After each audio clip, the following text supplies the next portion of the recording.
सुप्रभात आप सभी को। विविध प्रश्नों पे आज की यह दूसरी वीडियो है। सभी प्रश्न जो हैं डॉक्टर पूरनचंद टंडन के वस्तुनिष्ठ हिंदी से हैं। आज का पहला प्रश्न है, प्रकाश और परछाइयाँ किस प्रकार का संग्रह है? तो विकल्प में है कहानी, एकांकी, काव्य या फिर नाटक। तो प्रकाश और परछाइयाँ जो है यह एकांकी है, एकांकी संग्रह है यह। दूसरा विकल्प इसका सही उत्तर हो जाएगा एकांकी। अगला प्रश्न है, हरिवंश राय बच्चन भारत सरकार के विदेश विभाग में हिंदी विशेषज्ञ कब बने थे? तो विकल्प में है 1930 ईस्वी, 1950 ईस्वी, 1940 ईस्वी या फिर 1955 ईस्वी। तो हरिवंश राय बच्चन भारत सरकार के विदेश विभाग में हिंदी विशेषज्ञ बने थे 1955 ईस्वी में। अच्छा प्रश्न है यह। चौथा विकल्प इसका सही उत्तर हो जाएगा। अगला प्रश्न है, राम जी की चींटी, राम जी का शेर किस प्रकार का संग्रह है यह? तो विकल्प में है निबंध, कहानी, नाटक या फिर उपन्यास। तो राम जी की चींटी, राम जी का शेर, यह जो है निबंध संग्रह है। पहला विकल्प इसका सही उत्तर हो जाएगा। देखिए, राम जी की चींटी, राम जी का शेर के रचनाकार कौन हैं? तो इसके रचनाकार धर्मवीर भारती हैं। तीसरा विकल्प इसका सही उत्तर हो जाएगा धर्मवीर भारती। अगला प्रश्न है, क्षण बोले क्षण मुस्काए के रचनाकार कौन हैं? शायद क्षण बोले कण मुस्काए है ये। इसके रचनाकार कौन हैं? तो विकल्प में है कन्हैया लाल मिश्र, धर्मवीर भारती, अज्ञेय या फिर विष्णु प्रभाकर। तो क्षण बोले कण मुस्काए के रचनाकार जो हैं कन्हैया लाल मिश्र हैं।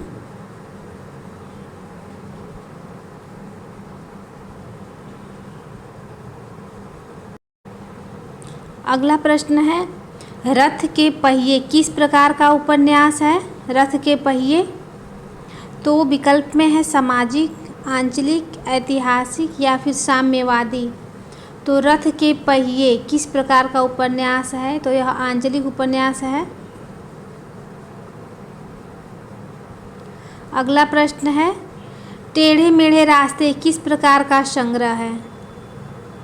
तो विकल्प में है नाटक, एकांकी, निबंध या फिर उपन्यास। तो टेढ़े मेढ़े रास्ते जो है यह उपन्यास संग्रह है।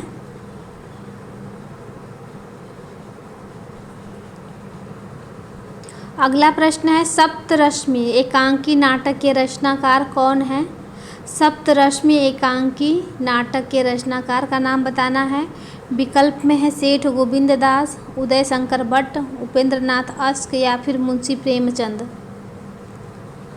तो सप्तरश्मि एकांकी नाटक के रचनाकार जो हैं सेठ गोविंद दास हैं। पहला विकल्प इसका सही उत्तर हो जाएगा सेठ गोविंद दास। अगला प्रश्न है, द्वापर खंड काव्य के रचनाकार कौन है? यह किसकी रचना है? द्वापर। तो आप सभी लोग पता है द्वापर मैथिली शरण गुप्त जी का खंड काव्य है द्वापर। अगला प्रश्न है, त्रिधारा काव्य के रचनाकार कौन है? त्रिधारा। विकल्प में है वियोगी हरि, सुभद्रा कुमारी चौहान, दिनकर और अज्ञेय।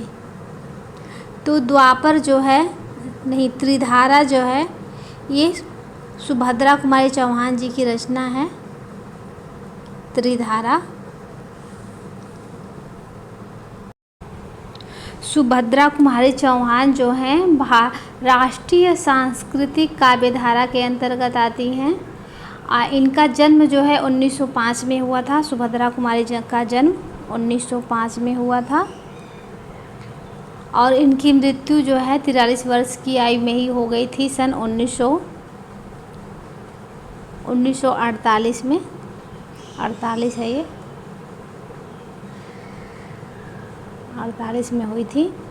इनकी एक सब जो है इनकी रचनाएं हैं त्रिधारा और मुकुल।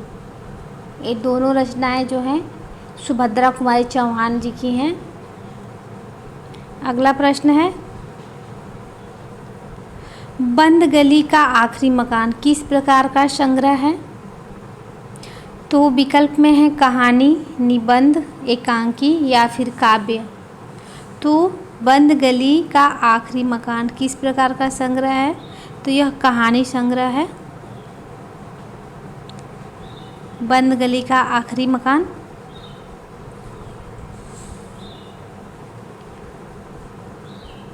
अगला प्रश्न है, आजीविका साधक हिंदी के रचनाकार कौन हैं? तो विकल्प में हैं पूरनचंद टंडन, महेश चंद्र गुप्त, कैलाश चंद्र भाटिया, कृष्ण कुमार गोस्वामी। तो आजीविका साधक हिंदी के रचनाकार पूरनचंद टंडन हैं। पहला विकल्प इसका सही उत्तर हो जाएगा। अगला प्रश्न है, ब्रह्मपुत्र की मोर्चेबंदी किस प्रकार का संग्रह है? तो विकल्प में है कहानी, निबंध, नाटक या फिर उपन्यास। तो ब्रह्मपुत्र की मोर्चेबंदी यह जो है निबंध संग्रह है।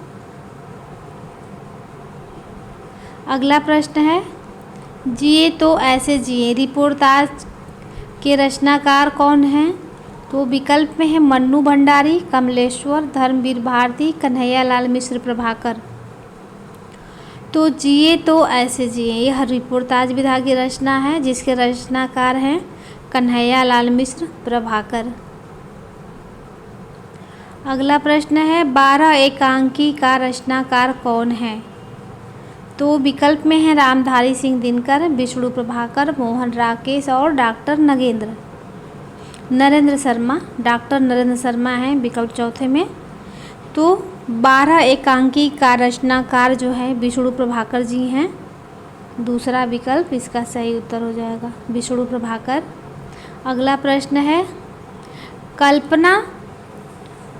कल्पना पत्रिका का संपादक कौन है? तो विकल्प में है निराला, पंत, रामचंद्र शुक्ल या फिर भवानी प्रसाद मिश्र। कल्पना पत्रिका का संपादक बताना है तो भवानी प्रसाद मिश्र इसका सही उत्तर हो जाएगा। अगला प्रश्न है, 1900 ईस्वी से 1920 ईस्वी तक साहित्य का किस युग का प्रभाव रहा है? इसको किस नाम से जाना गया है 1900 से 1920 ईस्वी तक के कालखंड को? तो यह बहुत इजी सा प्रश्न है। 1900 से 1920 के कालखंड को द्विवेदी युग कहा गया है। दूसरा विकल्प इसका सही उत्तर हो जाएगा। अगला प्रश्न है, संदर्भ सर्वस्व किस प्रकार की रचना है? तो विकल्प में है निबंध, कहानी, नाटक या फिर आलोचना। तो संदर्भ सर्वस्व आलोचना है। चौथा विकल्प इसका सही उत्तर हो जाएगा। अगला प्रश्न है, रामचरितमानस महाकाव्य की रचना का श्री गणेश कब हुआ था? तो विकल्प में है 1500 ईस्वी, 1574 ईस्वी, 1590 ईस्वी या फिर 1600 ईस्वी में। तो रामचरितमानस महाकाव्य की रचना का श्री गणेश जो है 1974 में हुआ था। दूसरा विकल्प इसका सही उत्तर हो जाएगा। अगला प्रश्न है, भग्न मंदिर बन रहा है कविता के रचनाकार कौन है? विकल्प में श्रीधर पाठक, दिनकर, निराला, महादेवी वर्मा। तो भग्न मंदिर बन रहा है इस कविता के रचनाकार रामधारी सिंह दिनकर हैं। दूसरा विकल्प इसका सही उत्तर हो जाएगा। नंददास किस संप्रदाय के कवि हैं? नंददास। तो नंददास जो है कृष्ण संप्रदाय के कवि रहे हैं। अगला प्रश्न है, कवि कर्तव्य निबंध के रचनाकार कौन है? यह किसकी रचना है कवि कर्तव्य? तो विकल्प में है जैनेन्द्र, रेणु, महादेवी वर्मा, महावीर प्रसाद द्विवेदी। तो कवि कर्तव्य निबंध के रचनाकार महावीर प्रसाद द्विवेदी हैं। चौथा विकल्प इसका सही उत्तर हो जाएगा। अगला प्रश्न है, वेणुवन आलोचनात्मक काव्य के रचनाकार कौन हैं? वेणुवन।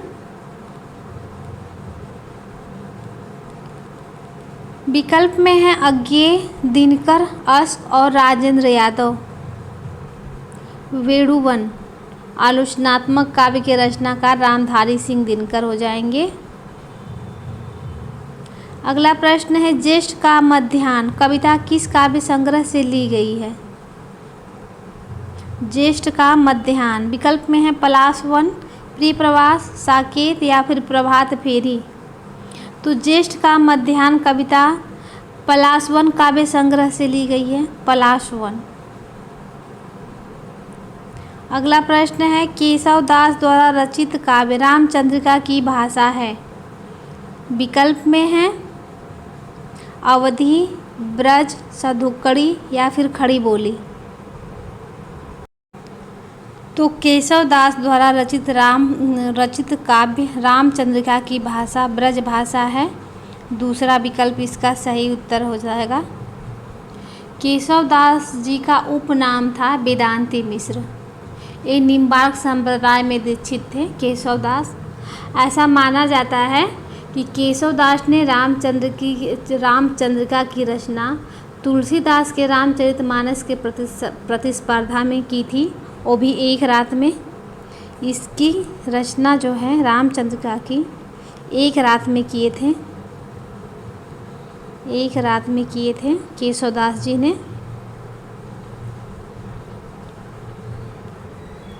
रामचंद्रिका के प्रतिस्पर्धा में एक और रचना हुई थी जो गुमान कवि ने किए थे, कृष्ण चंद्रिका लिखी थी उन्होंने। केशव दास ने तुलसीदास की रामचरितमानस की प्रतिस्पर्धा में रामचंद्रिका की रचना की थी एक रात में, और रामचंद्रिका के प्रतिस्पर्धा में गुमान कवि ने कृष्ण चंद्रिका लिखी थी। ये भी इसी प्रश्न से संबंधित है। आचार्य केशव को रामचंद्र शुक्ल अलंकारवादी मानते थे। और केशव की एक महत्वपूर्ण पंक्ति है जिसको हम पढ़ दे रहे हैं, यद्यपि सुजति सुलक्षणी सुवर्ण सरस सुवृत्त भूषण विर्ण विराजयी कविता बनिता मित्र। ये महत्वपूर्ण पंक्ति जो है केशव दास की है। चलिए अगला प्रश्न देखते हैं। बिसाती कहानी के रचनाकार कौन हैं? तो विकल्प में है प्रसाद, पंत, दिनकर और कंचन दास। तो बिसाती ये कहानी है जो जयशंकर प्रसाद की है। पहला विकल्प इसका सही उत्तर हो जाएगा, बिसाती।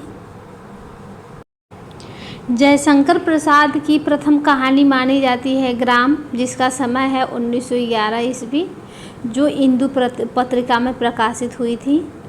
जयशंकर प्रसाद की जो महत्वपूर्ण कहानी संग्रह है उसको बता दे रहे हैं।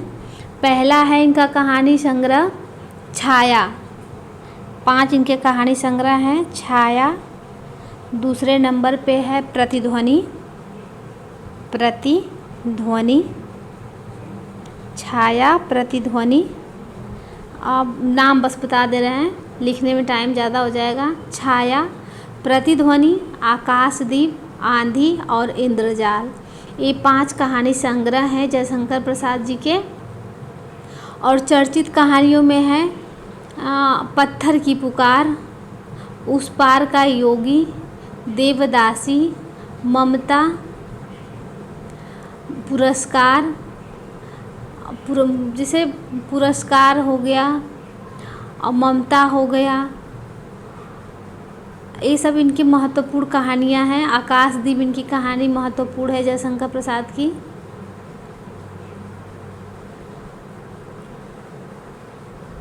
और जयशंकर प्रसाद की अंतिम कहानी सालवती को माना जाता है। चलिए अगला प्रश्न देखते हैं। अगला प्रश्न है मांगी रोटी मिला पत्थर निबंध के रचनाकार कौन हैं? तो भारतेंदु, प्रताप नारायण मिश्र, प्रसाद या फिर प्रेमचंद। मांगी रोटी मिला पत्थर निबंध के रचनाकार प्रताप नारायण मिश्र हो जाएंगे। दूसरा विकल्प इसका सही उत्तर हो जाएगा। अगला प्रश्न है पत्र प्रबंध काव्य के रचनाकार कौन हैं? विकल्प में है मैथिली शरण गुप्त, रत्नाकर, घनानंद, श्रीधर पाठक। तो पत्र प्रबंध ये काव्य है और इसके रचनाकार हैं मैथिली शरण गुप्त। अगला प्रश्न है नूरी कहानी के रचनाकार कौन हैं? विकल्प में है जयशंकर प्रसाद, निराला, अज्ञे और मोहन राकेश। नूरी कहानी है यह, जिसके रचनाकार हैं जयशंकर प्रसाद।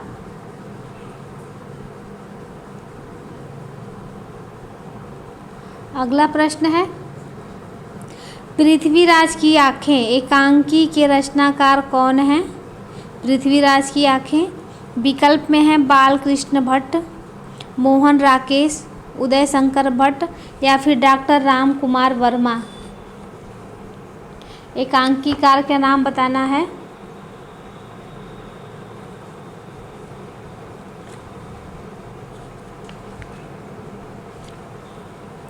तो पृथ्वीराज की आँखें एकांकी के रचनाकार हो जाएंगे राम कुमार वर्मा। चौथा विकल्प इसका सही उत्तर हो जाएगा। ये थोड़ा टेढ़ा है तो इसलिए नहीं हो पा रहा है।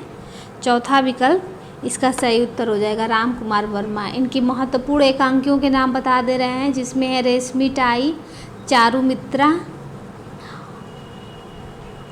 ऋतुराज इनका महत्वपूर्ण एकांकी है, विभूति है और कौदमी महोत्सव, बापू इनका जो है कुछ एकांकियाँ हैं जिनके नाम हमने बताया अभी।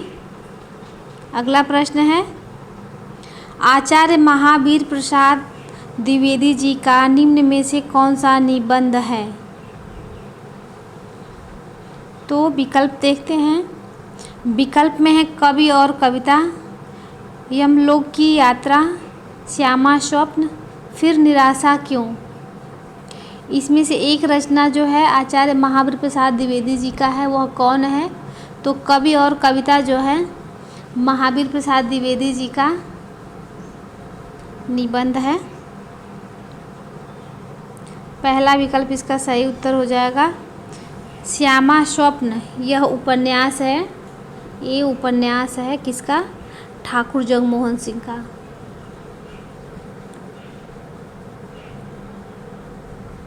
अगला प्रश्न है आज पहली बार कविता सर्वेश्वर दयाल सक्सेना के किस काव्य संग्रह में संकलित है? आज पहली बार। तो विकल्प में है बांस का पुल, सूनी नाव, एक सूनी नाव, काठ की घंटियाँ, गर्म हवाएं। तो आज पहली बार सर्वेश्वर दयाल सक्सेना के किस काव्य संग्रह में संग्रहित है यह कविता? तो इसका सही उत्तर हो जाएगा काठ की घंटियाँ। तीसरा विकल्प इसका सही उत्तर हो जाएगा। अगला प्रश्न है ठुमरी कहानी संग्रह के रचनाकार कौन है? यह किसका कहानी संग्रह है? विकल्प में है दिनकर, शिवपूजन सहाय, रेणु और बेनीपुरी। तो ठुमरी के जो हैं फणीश्वरनाथ रेणु हैं। तीसरा विकल्प इसका सही उत्तर हो जाएगा। अगला प्रश्न है छायावाद ग्रंथ किस प्रकार की रचना है? तो यह एक आलोचनात्मक ग्रंथ है। तीसरा विकल्प इसका सही उत्तर हो जाएगा। अगला प्रश्न है ढोला मारूरा दुहा की भाषा कौन सी है? तो विकल्प में है पाली, प्राकृत, अपभ्रंश या फिर ब्रजभाषा। तो ढोला मारूरा दुहा की भाषा अपभ्रंश है। चौथा विकल्प इसका सही उत्तर हो जाएगा अपभ्रंश। अगला प्रश्न है बया का घोंसला उपन्यास के रचनाकार कौन है? तो विकल्प में है लक्ष्मी नारायण लाल, कमलेश्वर, निर्मल वर्मा या फिर राजेंद्र यादव। तो बया का घोंसला उपन्यास के रचनाकार जो हैं लक्ष्मी नारायण लाल हैं। लक्ष्मी नारायण लाल हो जाएंगे।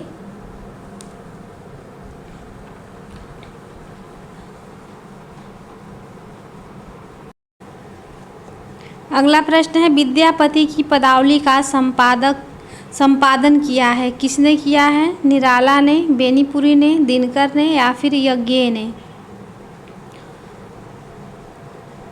तो विद्यापति की पदावली का संपादन किया है रामवृक्ष बेनीपुरी ने। दूसरा विकल्प इसका सही उत्तर हो जाएगा। अगला प्रश्न है बापू की कुटिया में के रचनाकार कौन हैं? तो विकल्प में है धर्मवीर भारती, हजारी प्रसाद द्विवेदी, श्री राम शर्मा या फिर बेनीपुरी। तो बापू की कुटिया में के रचनाकार जो हैं रामवृक्ष बेनीपुरी हो जाएंगे। अगला प्रश्न है दिनकर जी का हिम्मत और जिंदगी निबंध किस निबंध संग्रह से लिया गया है? विकल्प में है मिट्टी की ओर, अर्धनारीश्वर, रेती के फूल या फिर साहित्यमुखी। 94 नंबर का यह प्रश्न है। तो दिनकर की जो है यह निबंध हिम्मत और जिंदगी यह रेती के फूल से लिया गया है, रेती के फूल निबंध संग्रह से लिया गया है। तीसरा विकल्प इसका सही उत्तर हो जाएगा। अगला प्रश्न है हालावाद के प्रवर्तक कौन हैं? तो आप सभी लोगों को पता है हालावाद के प्रवर्तक हरिवंश राय बच्चन हैं। तीसरा विकल्प इसका सही उत्तर हो जाएगा। अगला प्रश्न है आप क्या हैं यह निबंध के निबंधकार कौन हैं? विकल्प में है विष्णु प्रभाकर, अश्क, निराला या फिर मोहन राकेश। आप क्या हैं निबंध के निबंधकार विष्णु प्रभाकर हो जाएंगे। पहला विकल्प इसका सही उत्तर हो जाएगा। अगला प्रश्न है गांधी पंचशती किस प्रकार का संग्रह है? तो विकल्प में है महाकाव्य, खंड काव्य, मुक्तक काव्य या फिर गीति काव्य।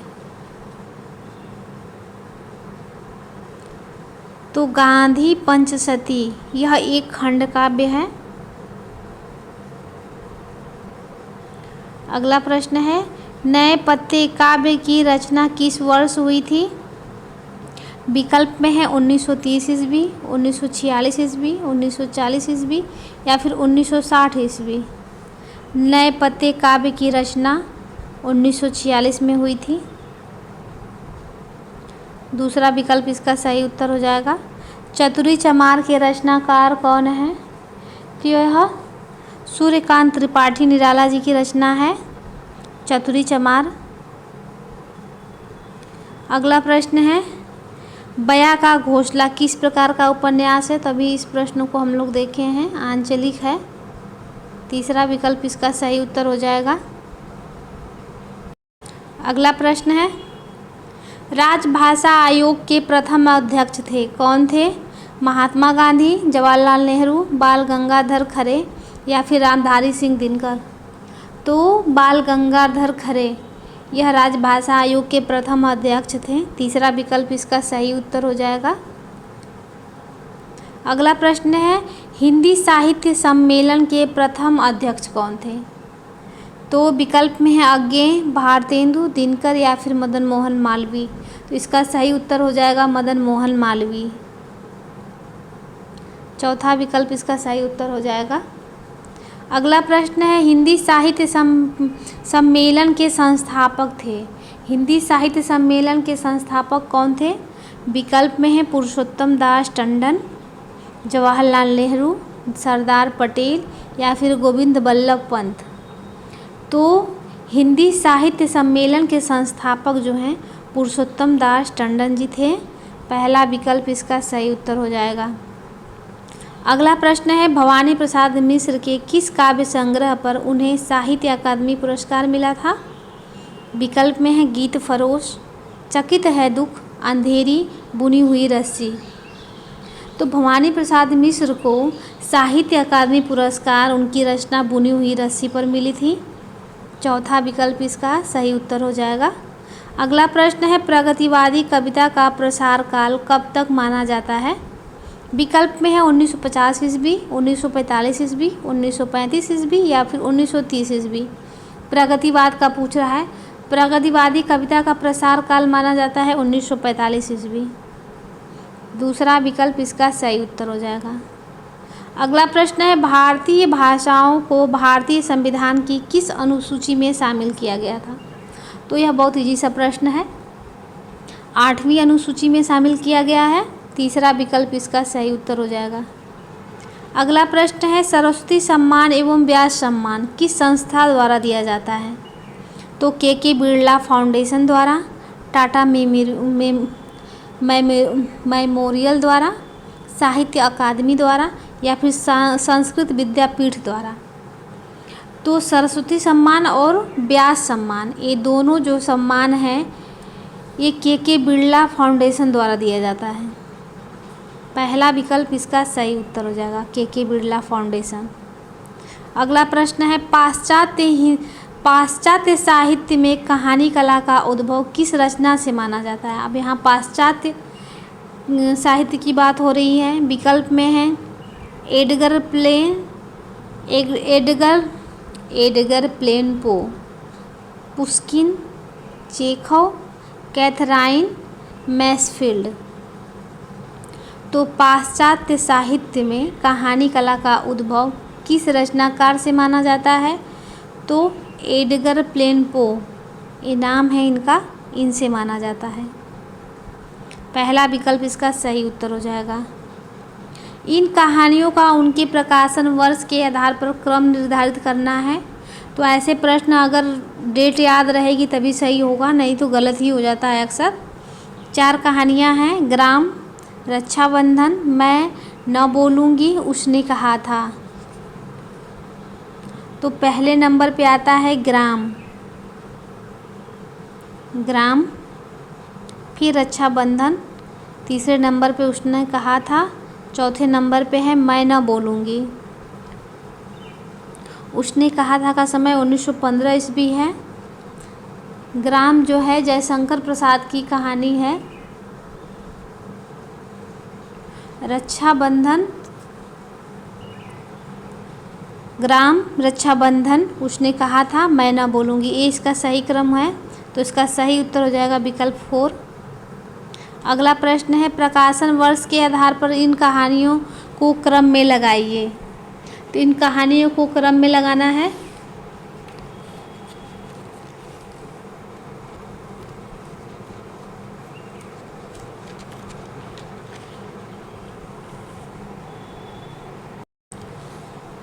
तो विकल्प में है दुलाई वाली, प्लेग की चुड़ैल, इंदुमती, विदीर्ण हृदय। ये 4 कहानियाँ हैं, इसको सही क्रम में लगाना है। तो सबसे पहले नंबर पे आती है इंदुमती, जिसका समय है इंदुमती का 1900 ईस्वी। और दूसरे नंबर पे आएगी प्लेग की चुड़ैल। प्लेग की चुड़ैल का समय है 1902 ईस्वी। इंदुमती जो है ये किशोरीलाल गोस्वामी की रचना है। प्लेग की चुड़ैल जो है ये भगवान दास की रचना है। प्लेग की चुड़ैल। दुलाई वाला का फिर तीसरे नंबर पे आएगी दुलाई वाला। दुलाई वाली का समय है 1907 ईस्वी। और चौथे नंबर पे है विदीर्ण हृदय। तो तीसरा क्रम जो है इसका सही उत्तर हो जाएगा। अगला प्रश्न है कहानी लघु जीवन खंड के माध्यम से एक संपूर्ण जीवन बोध या सत्य को प्रकाशित करती है। यह कथन किस विद्वान का है। तो यह कथन जो है नामवर सिंह का है। दूसरा विकल्प इसका सही उत्तर हो जाएगा। अगला प्रश्न है एक कहानी कुछ आप बीती कुछ जग बीती को कहानी की संज्ञा किसने दी है। तो यह भारतेंदु जी ने दी है। आज का यह लास्ट प्रश्न था। आज के लिए बस इतना ही। मिलते हैं नेक्स्ट वीडियो में, तब तक के लिए धन्यवाद।